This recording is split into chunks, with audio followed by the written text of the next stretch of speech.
NTV অনলাইনে আপনাদের স্বাগতম। আমি মাসুদ রানা এই মুহূর্তে যুক্ত হয়েছি দিনাজপুর জেলার খানসামা উপজেলায়।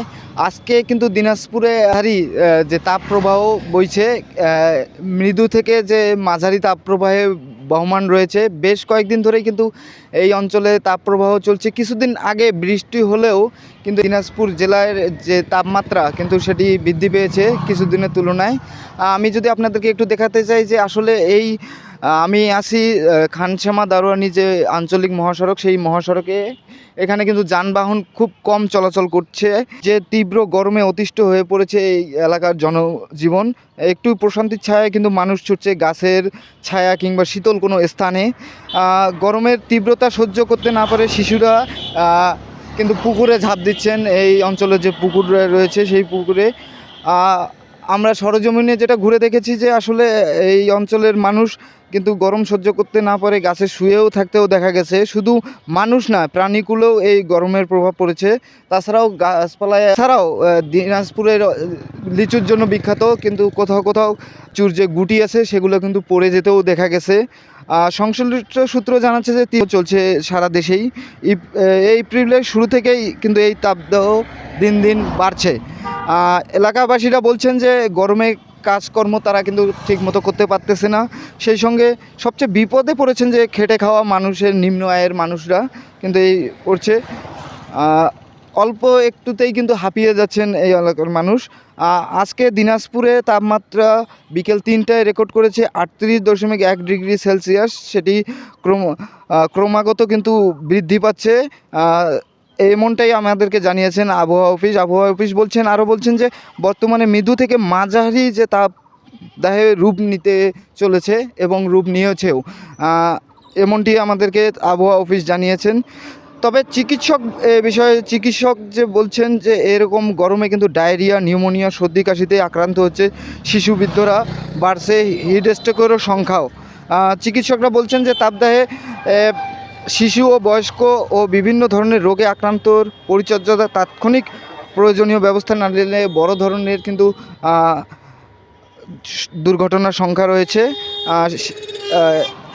এমনটি জানাচ্ছিলেন যে চিকিৎসকরা। এছাড়াও আমি যদি বলি যে আসলে দিনাজপুরে কিন্তু শীত যেমন বেশি, তেমনই কিন্তু আবার তাপপ্রবাহ যেটাকে বলে সেটাও কিন্তু বেশি। এই অঞ্চলে কিন্তু তীব্র তাপদাহ চলছে এখনও। কিছুদিন আগেও কিন্তু এই তাপদাহ চলছিল। এছাড়াও যে এখানকার যে পরিবেশ যে রয়েছে, যে আসলে এখানে পার্শ্ববর্তী নদী থাকার ফলেও কিন্তু তাপপ্রবাহ বেড়েই চলেছে দিন দিন। এমনটি বলছেন আবহাওয়া অফিস আরও জানিয়েছেন যে আসলে আরও এই তীব্র তাপপ্রবাহ যে আছে এটি কিন্তু আরও বাড়তে পারে সামনের দিনে। এমনটি বলছেন আবহাওয়া অফিস। এবং সেই সঙ্গে যে চিকিৎসকরা কিন্তু বারবার ভালো পরামর্শ দিচ্ছেন যে আসলে এই তীব্র তাপদাহে ঘর থেকে প্রয়োজনীয় কাজকর্ম ছাড়া কিন্তু না বেরোনোর জন্য। এমনটি তিনি বলছিলেন। এখানে চিকিৎসকরাও তেমনই বলছিলেন যে আসলে এইরকম তাপপ্রবাহ চলতে থাকলে কিন্তু দিন দিন আরও বেশি বিপাকে পড়বে নিম্ন আয়ের মানুষ। আমি যদি আরেকটু দেখাতে চাই যে আসলে যানবাহন অন্যান্য দিনের তুলনায় কিন্তু কমে গেছে। খুব কম যানবাহন চলাচল করছে। কিছুদিন আগে তীব্র তাপপ্রবাহ না থাকার ফলেও কিন্তু এখানে দিন দিন আপনার বেশি চলাচল করতো, কিন্তু এই তাপপ্রবাহের কারণে কিন্তু মানুষ খুব একটা বের হচ্ছে না প্রয়োজনীয় কাজ ছাড়া। আপনারা নিশ্চয়ই দেখতে পাচ্ছেন যে আসলে এই অঞ্চলের মানুষ কিন্তু এই তীব্র তাপদাহে কাজ করতে পারতেছে না।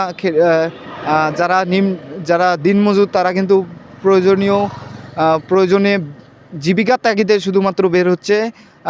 এখানকার যে জনজীবন রয়েছে কিন্তু বিপন্ন হতে চলেছে।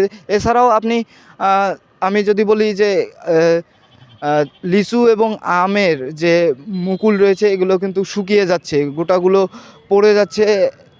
এখানকার কৃষি বিভাগ বলছেন যে আসলে প্রয়োজনীয় আমরা সার্বক্ষণিক আমরা পরামর্শ দিয়ে যাচ্ছি যেন এই তীব্র তাপপ্রবাহেও লিচু এবং আমসহ যে অন্যান্য ফসল রয়েছে, ফল রয়েছে, সেগুলো যেন রক্ষা হয়।